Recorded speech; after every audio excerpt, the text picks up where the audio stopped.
Hey guys, back here with Tua for another video. Update pup date time, week 45.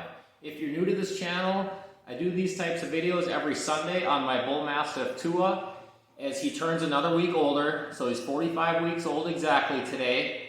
And I basically do these videos to just try to create a great log of information on what I'm going through with my Bullmastiff here, just to try and help people out who may be interested in the breed and go on a week-by-week basis of exactly what I'm experiencing with the breed. Tua is my first Bull Mastiff, so I thought it'd be a cool thing to do. Like I say, not only for myself to look back on, but to help people out.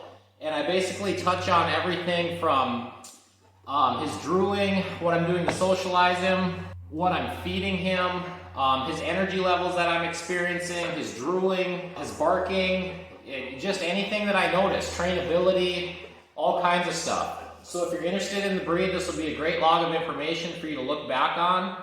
Or even if you have a dog currently, a Bull Mastiff, you can kind of look ahead and see, oh, I wonder what he was like at 18 weeks or 35 weeks, or like he is today, 45 weeks. Just be a good week-by-week breakdown. Go ahead, check out all the videos if you are interested in the breed. So usually I like to start these videos out every week with just something new that I've noticed throughout the week. There wasn't a whole lot this week, but one thing kind of stuck out, and that would be his level of shedding. I touch on shedding, periodically in these videos, and I say I brush him weekly for, about 10 minutes a time, give or take, and I haven't noticed a whole lot of shedding on him. However, this week I would say that it definitely increased. I noticed, like, when I was outside playing with him, I was kind of petting him, kind of hard, patting him, how you pat a dog, and I could see the hair just flying off of him. And I'd never noticed that before. But I guess I would chalk that up to just, seasonal shedding. Dogs in general that are shedders will shed a little bit more in the springtime and a little bit more in the fall time, which we're in now, obviously. So he's just losing some of that hair for his coat to come in as we get into the fall time and soon to be winter time here. So I just kind of wanted to make note of that. Definitely a noticeable increase right now, which would be kind of typical for a seasonal shedding dog. Another thing that I kind of wanted to talk about this week. So normally in these videos, I pretty much hit on all the positives of owning a Bull Mastiff and everything that's good about Tua. And I kind of just wanted to hit a little bit on some of the negatives. Not that there's like any big negatives or anything like that, but I just wanted to kind of flip to the other side of the coin here and just talk a little bit about it. It's not everything in owning a Bull Mastiff or a dog in general is sunshine and rainbows at all. It can be very stressful and difficult at times, especially that first year when you're raising a puppy. I've said this a couple times on the channel, puppies are definitely not easy. There can be a lot of stress related to them. Not that Tua's been a really difficult dog, and to be honest, he's probably one of the easier dogs that I've ever owned throughout my life. He's been a cakewalk for the most part, but that doesn't change the fact that there's still definitely stressful times. Just simple things like when he's stepping on my feet, my wife's feet, the kids' feet, or when he's getting the zoomies and he's knocking our kids to the ground. When he was younger, anything that was on the floor was now his. He'd chew it up, but obviously that's kind of our fault too if we're not cleaning stuff up off the floor. And even like how I mentioned last week, he's still eating socks. But raising a puppy and a dog in general, it's kind of like raising kids. It can be incredibly difficult at times, but I feel like the good definitely always outweighs the bad. And honestly, after that first year, it's usually a lot better. So there definitely is stressful times. I get stressed out with Tua at times.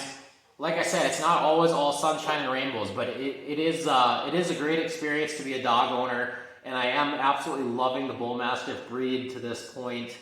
But just kind of wanted to touch on that. If anybody else is going through difficult times with their dog or their puppy, it's completely normal. Now I'll go ahead and touch on the things that I do every single week. And like normal, I will start with weight. Last week, Tua was 121 pounds, and this week he is up 2 pounds. He's 123. So again, not a big increase in weight. I want to say last week was a 1 pound gain, and the week before that was nothing. He didn't gain. So we went from nothing to 1 pound to 2 pounds. So he's still putting on that weight nice and slow. He's definitely slowly starting to fill out noticeably, but I would say he's still extremely lean. I can still see his ribs when the light's hitting him just right. You can see the muscles just bulging in his legs. You can see veins in his legs. Extremely lean right now, without a doubt. And that's good. We want to keep them nice and lean for as long as we can, because these bull mastiffs are known to gain weight as they age, and then that's obviously difficult on their joints. So very happy with where he's at right now, weight-wise, size-wise, and leanness-wise. Food is another thing that I touch on every single week. If you're a regular viewer of this channel, you know that I supplement with raw food. This week we did raw chicken, raw hamburger, beef liver, and blueberries. And like I always say, raw diet's going great with Tua. I'm probably pretty close to a 50-50 split now, with 50% of that just being his kibble, and then 50% of that being some sort of raw food. Raw diet is just a really great thing to go full raw or just supplement like I do. It gives the dog lots of natural nutrients that they wouldn't normally get with their kibble, and just a great thing overall to at least experiment with and supplement with. Not only with bull mastiffs, but just dogs in general. We even give our little miniature pincher some raw food as well. And we didn't start that until we got Tua, and she's 10 years old now, and she's had no bad reactions with it either. One thing that I've mentioned in the past, just kind of want to make note on again, if you are giving them that raw food, you definitely want to wash their bowls a lot more than you normally would. I would say if you're not washing them daily, do it at least every other day. Because that bacteria from all that raw chicken, raw meat, and things like that is just going to build up in that bowl. And you just don't want that. It can just cause issue with kids touching it or even the dog. So just keep that in mind. You're definitely going to wash the dishes more, or you're going to want to wash the dishes more. Socialization is another thing that I touch on every single week. We got Tua out on a couple walks this week, but we didn't see any people or dogs on those walks. But still a good thing to get them out, get them some exercise, get them hearing some new sounds, new smells, things like that. And we also got them into a store this week. It'd been a while. In the last couple videos I said I've been wanting to get them into a store and just haven't had the time. But we finally did. We got him into PetSmart. He did really good. He was excited to be in there. Saw lots of people, lots of dogs of all sizes. He was the biggest one, but there's little like Yorkshire Terriers, that small, all the way up to maybe kind of like a pit bull, I think was the biggest one, maybe a 60-pound dog. And Tua did great with all of them. Loved the people. He got pet by a lot of people. Got to sniff a lot of dogs face to face with them. No dog aggression from Tua or from any of the other dogs. So like I've said in all these previous videos, as far as socializing him goes, we've done it from a very, very young age, and we did it heavy from that young age, getting him in stores and all kinds of things. And he's been a very stable dog. Temperament's been great. We've never had an issue with dog aggression, people aggression, anything. I don't know if that's so much a breed standard, but it just kind of speaks to, if you get these dogs socialized early, that they can be great with people, great with dogs. And you definitely want to start early. You want to form the habit early, get them used to different sights, sounds, smells, animals, people, everything. And so far he's been great with dogs and people. And like I say, just not to beat a dead horse here, but start early and the temperament will follow, and it can be great. But every dog, has their own individual personality. So that might not be true, but you're at least helping yourself and doing everything you can to start early. Energy is another thing that I touch on every single week. I was mostly down this week. Like I've been saying, he has kind of 2 windows during the day that his energy level is up, and that's generally the first 2 or 3 hours that we're awake in the morning, and then generally like the last 2-3 hours that we are kind of awake before we go to bed at night. Around that dinner time, that's when he's most active, but during the day he pretty much sleeps all day. And if he's not sleeping, he's just kind of lounging around the house, maybe chewing on some toys, but definitely not high energy during those that I'd say like 9 o'clock to 4 o'clock during the day. Just wants to lounge around. But before that and after that, that's when he kind of has his energy levels where he wants to go do things.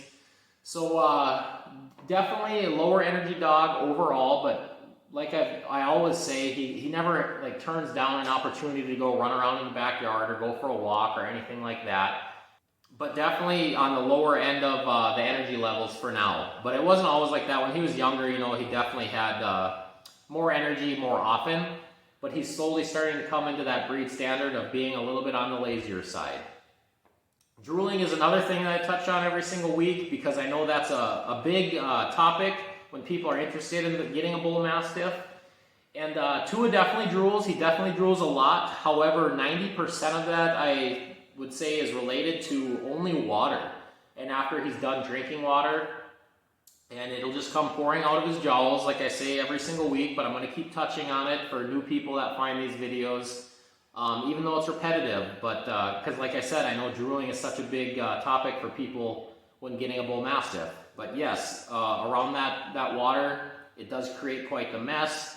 But like I say, not a big deal to me because I'm usually right there to wipe it up anyway. Another time that he'll drool is when he's hot and he's panting heavily. It'll foam up. Definitely not as much as like when he's drinking water. Not that tight, but it kind of forms around his jowls and it'll start dripping down a little bit. And back to when we were at PetSmart with him, you know, I'm definitely starting to notice when he gets excited as well.